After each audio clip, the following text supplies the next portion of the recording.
यौन शोषण और धोखाधड़ी के आरोपी चैतन्यानंद को दिल्ली पुलिस ने आगरा से गिरफ्तार कर लिया है। दिल्ली पुलिस ने चैतन्यानंद को आगरा के ताजगंज इलाके से एक होटल जिसका नाम दी फर्स्ट बताया जा रहा है, रात करीब 3:30 बजे गिरफ्तार किया। और चैतन्यानंद होटल दी फर्स्ट में स्वामी पार्थ सारथी के नाम से ठहरा हुआ था। होटल रिकॉर्ड के मुताबिक चैतन्यानंद ने कल शाम 4:02 पर होटल में चेक इन किया और चैतन्यानंद होटल के कमरा नंबर 108 में मौजूद था। होटल के रजिस्टर में उसने दिल्ली के वसंत कुंज का पता ही लिखाया था और गिरफ्तारी के बाद दिल्ली पुलिस की टीम चैतन्यानंद को सीधे दिल्ली लाई है। उससे इस वक्त वसंत कुंज नॉर्थ थाने में रखा गया है, जहां उससे पूछताछ की जा रही है। आज दिल्ली पुलिस चैतन्यानंद को पटियाला हाउस कोर्ट में पेश करेगी। पुलिस उसकी रिमांड लेने की कोशिश कोर्ट की तरफ से करेगी। 17 छात्राओं का यौन उत्पीड़न करने का आरोपी चैतन्यानंद पिछले काफी वक्त से फरार चल रहा था। दिल्ली पुलिस ने उसकी गिरफ्तारी के लिए कई टीमों का गठन किया। उसके कई बैंक अकाउंट्स और एफडीज को फ्रीज कर लिया गया। चैतन्यानंद की आखिरकार गिरफ्तारी आगरा से हुई और वहीं पर उसकी लास्ट लोकेशन भी पुलिस को मिली थी। उसके बाद उसकी लोकेशन को ट्रेस किया गया, उसे ट्रैक किया गया और आगरा के होटल दी फर्स्ट से कमरा नंबर 101 से उसकी गिरफ्तारी हुई है।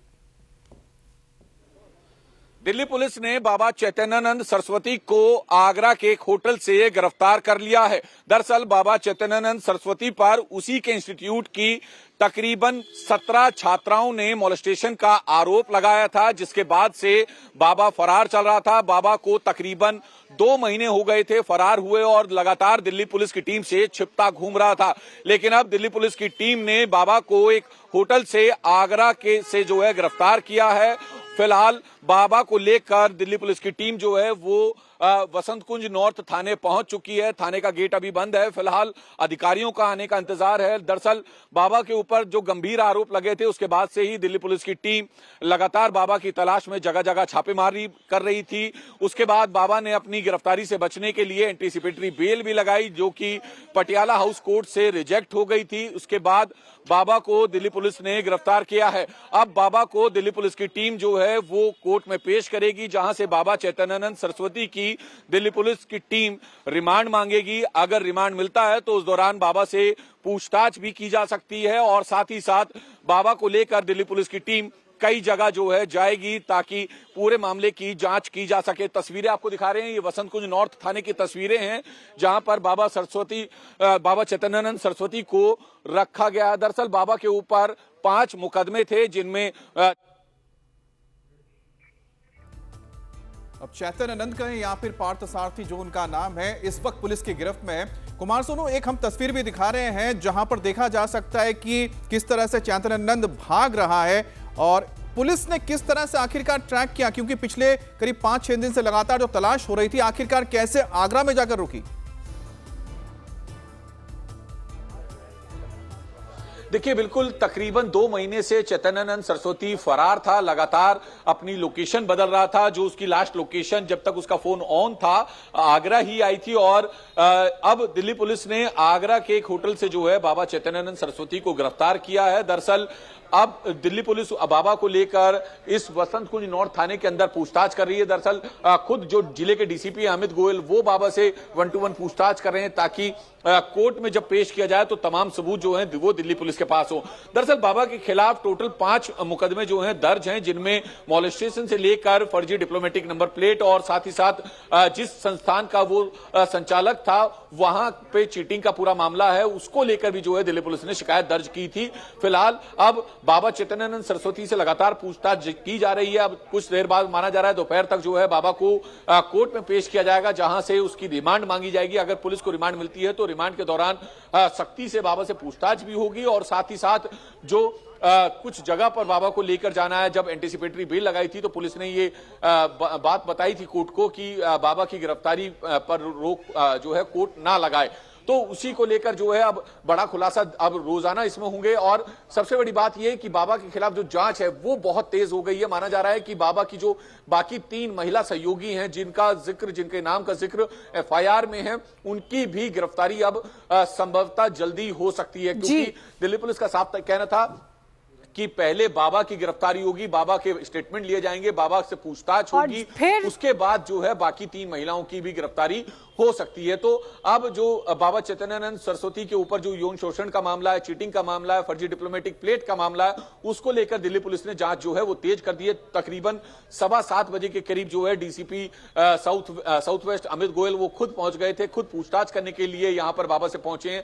तो आप अंदाजा लगा सकते हैं इस बात से कि 7:15 बजे एक आईपीएस रैंक का अधिकारी जो जिले का मुखिया है वो खुद बाबा से पूछताछ करने के लिए पहुंचा है। तो मामला कितना गंभीर है। जी बिल्कुल ठीक कह रहे हैं कुमार सोनू, मामला गंभीर है और एक नहीं कई मामले हैं जिसमें एम्बेसी नंबर की नंबर प्लेट लगाने का भी आरोप है, धोखाधड़ी का आरोप है और यही कारण है कि पुलिस ने इनके सभी बैंक खाते और एफडी सीज कर लिए हैं। बहुत शुक्रिया आपका तमाम जानकारी के लिए। अब आज बाबा को कोर्ट में पेश किया जाएगा और उसके बाद देखना है कि पुलिस की कितने दिन की रिमांड कोर्ट की तरफ से दी जाती है। चैतन्यानंद जिस होटल में ठहरा था वो भी आपको बता देते हैं। उसके मैनेजर का यह कहना है कि चैतन्यानंद जब से होटल में आया था वो एक बार भी नीचे नहीं आया और ना ही किसी से वो मिलने गया और ना कोई उससे मिलने आया।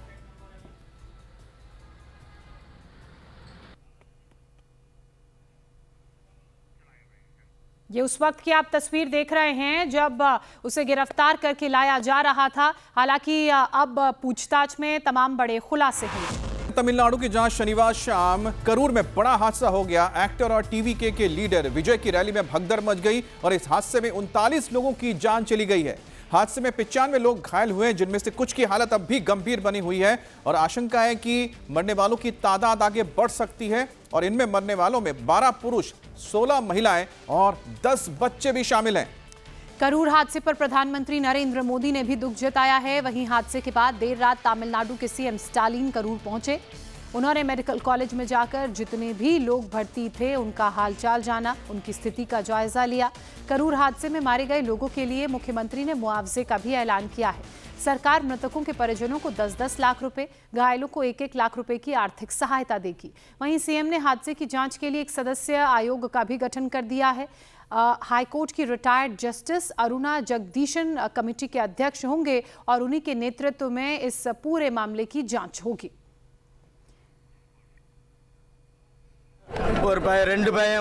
मेरे बड़े भाई के 2 बेटे हैं। उनके बड़े बेटे की मौत हो गई है। हमें नहीं पता कि उनका छोटा बेटा कहाँ है। मेरे भाई की पत्नी अभी आईसीयू में भर्ती है। मुझे समझ नहीं आ रहा है कि क्या करूं।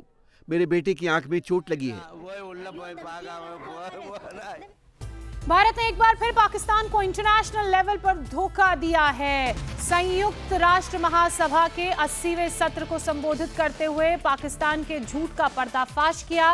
विदेश मंत्री डॉक्टर एस जयशंकर ने पाकिस्तान को खूब खरी सुनाई और अच्छे से पाकिस्तान को धो दिया। और अपने संबोधन के दौरान पाकिस्तान को वैश्विक आतंकवाद का केंद्र बताते हुए जमकर उन्हें सुनाया गया। उन्होंने उन देशों को भी चेताया है जिन्होंने पहलगाम हमले के बाद पाकिस्तान का बचाव किया था। विदेश मंत्री ने साफ शब्दों में कहा है कि जो देश आतंकवाद को बढ़ावा देने वाले राष्ट्रों का समर्थन करते हैं उन्हें इसका खामियाजा भुगतना पड़ेगा। जयशंकर ने संयुक्त राष्ट्र में बदलाव की भी जरूरत पर जोर दिया है। उन्होंने कहा कि परिषद के स्थायी और अस्थायी दोनों सदस्यों की जो सदस्यता है उसमें विस्तार होना चाहिए, उसे बढ़ाना चाहिए और भारत अधिक जिम्मेदारियों को संभालने के लिए तैयार भी है। India has confronted this challenge since independence, having a neighbor that is an epicenter of global terrorism. For decades now, major international terrorist attacks are traced back to that one country. UN's designated lists of terrorists are replete with its nationals. The most recent example of cross-border barbarism was the murder of innocent tourists in Pahalgam in April this year.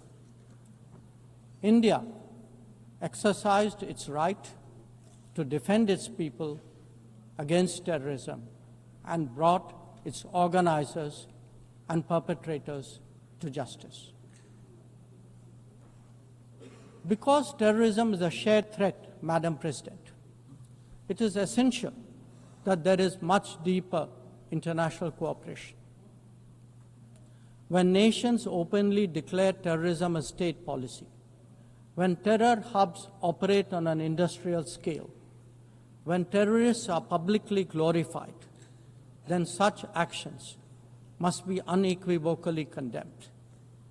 The financing of terrorism must be choked even as prominent terrorists are sanctioned. Relentless pressure must be applied on the entire terrorism ecosystem. Those who condone nations that sponsor terror will find that it comes back to bite them.